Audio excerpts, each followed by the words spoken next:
ఈ police station ఇదే police station పరిధిలోనే ఈ తల్లి నా ముందరనే నా పక్కనే ఉన్న ఈ తల్లి ఎంత దారుణంగా ఈ ఘటన జరిగింది అని చెబుతూ రోదిస్తా ఉన్న దృశ్యం. ఈరోజు నేను ప్రతి ఒక్కరిని కూడా ఒకటే ఆలోచన చేయమని అడుగుతా ఉన్నా. కొంతమంది చంద్రబాబు నాయుడు గారు దగ్గరుండి ప్రోత్సహిస్తా ఉన్న కొంతమంది పోలీసుల వ్యవస్థలతో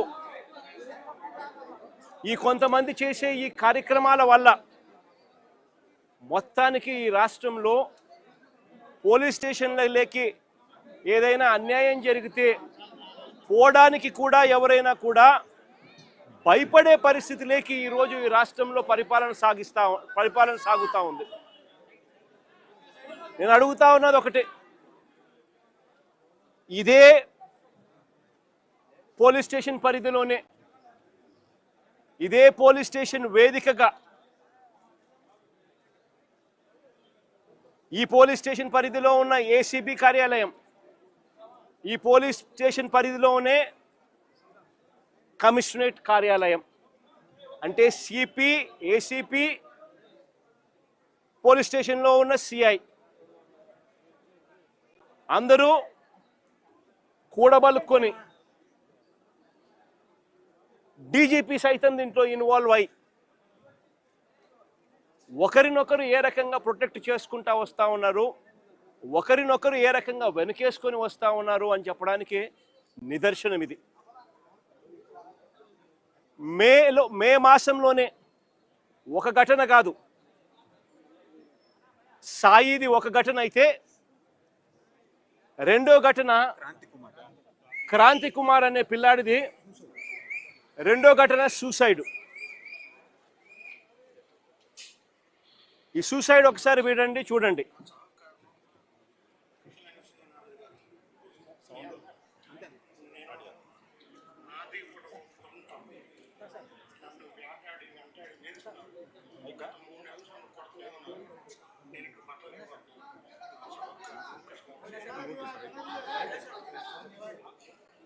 ఈ క్రాంతి కుమార్ అనే అబ్బాయి ఆత్మహత్య చేసుకున్నాడు.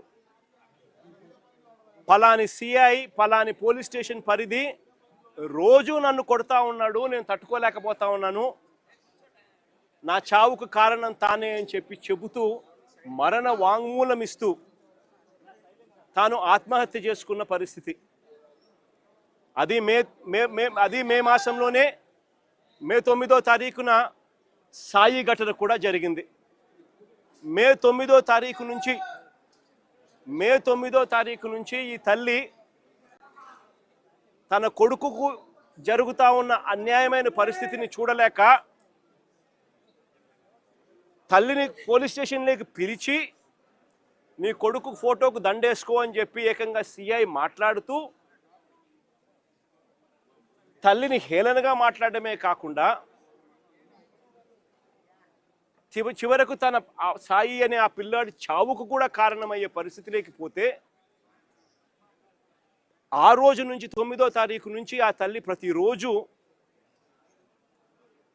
తనకు సమాచారం అందే కొద్దీ ఆ సెల్లులో జరుగుతూ ఉన్న విషయాల మీద తనకు మిగతా వాళ్ళు సమాచారం తనకి ఇచ్చే కొద్దీ తన కొడుకు ఏదో జరుగుతూ ఉంది, పోలీసులు తీసుకొచ్చారు, ఆ స్టేషన్లో తనను పెట్టారు, తనను కొడతా ఉన్నారు, చిత్రహింసలు పెడతా ఉన్నారు అని చెప్పి తనకు అర్థమయ్యి అదే పోలీస్ స్టేషన్ పరిధిలోకి ఒకసారి కాదు, 2 సార్లు కాదు, 3 సార్లు కాదు, 4 సార్లు కాదు, ప్రతిరోజు ఆ తల్లి అక్కడికి వెళ్ళి నా కొడుకును నాకు చూపించండి అయ్యా, నా కొడుకును నాకు చూపించండి అయ్యా అని చెప్పి బాధపడతా ఉన్న పరిస్థితులు మన కళ్ళ ఎదుటే కనిపిస్తూ ఉంది. ఇది జరిగిన ఘటనను చూసుకొని ఈ తల్లితో పాటు ఆ అబ్బాయి చిన్నమ్మనేమ్మ లాయరు దుర్గమ్మ, ఆ లాయరు వాళ్ళిద్దరూ డీజీపీ ఆఫీస్కు వెళ్ళి దుర్గమ్మ అనే లాయర్ డీజీపీ ఆఫీస్కు వెళ్ళి రాతపూర్వకంగా ఇది జరుగుతూ ఉంది అని చెప్పి ఏకంగా కంప్లైంట్ ఇవ్వడం జరిగింది. కంప్లైంట్ ఇస్తే ఆ కంప్లైంట్ ఏమైంది? చివరికి చెత్తబుట్టలెక్కి డీజీపీకి కంప్లైంట్ ఇవ్వడం, డీజీపీ సిపికి పంపించడం, సిపి యాక్షన్ తీసుకోవాల్సింది పోగా సిపి ఏం చేస్తూ ఉన్నారు? తల్లి దగ్గరికి మిగతా వాళ్ళని పంపించి బేరం పెట్టించే కార్యక్రమం చేస్తూ ఉన్నారు. ఖచ్చితంగా ఏదో జరిగింది, నా కొడుకు ఏదో జరిగింది అని చెప్పి ఆ తల్లికి పూర్తిగా అర్థమై జూన్ 2వ తారీఖున హైకోర్టులో హీబియస్ కార్పస్ పిటిషన్ వేసి నా కొడుకును వీళ్ళు హత్య చేసినారు, నా కొడుకు కనిపించడం లేదు, నా కొడుకును దయచేసి నాకు చూపించండి అని చెప్పి తల్లి ఆవేదనతో పిటిషన్ వేసినారు. కోర్టు ఇంటర్వ్యూన్ అయ్యి హీబియస్ కార్పస్ మీద స్పందించే కార్యక్రమం చేస్తే ఆ తర్వాత మనలాంటి వాళ్ళు అందరూ కూడా జరుగుతూ ఉన్న అన్యాయాన్ని చూడలేక అందరూ కూడా ఆ తల్లికి సపోర్టుగా నిలబడితే అప్పుడు గత్యంతరం లేక ఈరోజు సిఐని సస్పెండ్ చేశారు. నేను అడుగుతా ఉన్నా, సిఐని ఎందుకు సస్పెండ్ చేశారని చెప్పి చెప్పగలరా? సిఐని ఎందుకు సస్పెండ్ చేశారని? సిఐని సస్పెండ్ ఎందుకు చేశారు?